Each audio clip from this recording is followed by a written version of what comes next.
Halol Godhra bypass road પર આવેલ સ્વામિનારાયણ નિષ્ઠા વિદ્યા મંદિર ખાતે રામનવમી તેમજ શ્રી સ્વામિનારાયણ મંદિરનો 11મો પ્રાગટ્ય મહોત્સવ ઉજવાયો, જેમાં મંદિર પરિસર ખાતે સવારે 9 કલાકે મહાપૂજા ભગવાન શ્રી રામચંદ્રજીના પ્રાગટ્ય નિમિત્તે 12 વાગે મહાઆરતી કરવામાં આવી હતી, તેમજ સાંજે પ્રાગટ્ય મહોત્સવ નિમિત્તે ફરાળ પ્રસાદ કરી સત્સંગ યોજાયો હતો, તેમજ સાધુ કેશવ સ્વરૂપદાસ મહારાજ, સાધુ સંત પ્રસાદદાસ મહારાજ ઉપસ્થિતિમાં ભવ્ય ઉજવણી કરવામાં આવી, તેમજ મોટી સંખ્યામાં હાલોલ સહિત આજુબાજુના ગામોમાં હરિભક્તો ઉમટ્યા હતા, તેમજ ત્રિવેણી ઉત્સવનો લાભ લઈ ધન્યતા અનુભવી.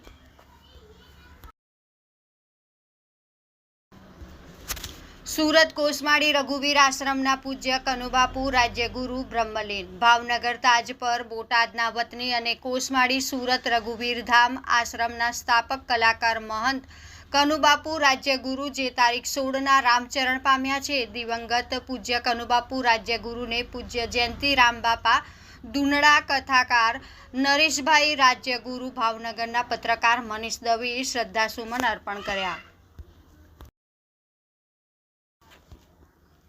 ગરમીના કારણે સુરત શિક્ષણ સમિતિ શાળાનો સમય સવારની પાળી કરવા માંગ. હાલમાં એપ્રિલ માસમાં 2 મહિના જેવી આકરી ગરમી પડી રહી છે. સુરત સહિત રાજ્યની શાળાઓમાં ગરમીને ધ્યાને રાખીને પરીક્ષાનો સમય સવાર પાળીનો કરવામાં આવ્યો છે. પ્રાથમિક શિક્ષણ મહાસંઘ સુરત મહાનગર દ્વારા નગર પ્રાથમિક શિક્ષણ સમિતિ શાસન અધિકારીને એક પત્ર લખવામાં આવ્યો હતો કે આ પત્રમાં જણાવવામાં આવ્યું હતું કે પરીક્ષા પૂર્ણ થાય પછી પેપર તપાસવાની અને પરિણામ તૈયાર કરવાની કામગીરી કરવાની હોય ત્યારે વર્તમાન સમયમાં ગરમીનું પ્રમાણ દિન પ્રતિદિન ખૂબ વધી રહ્યું છે.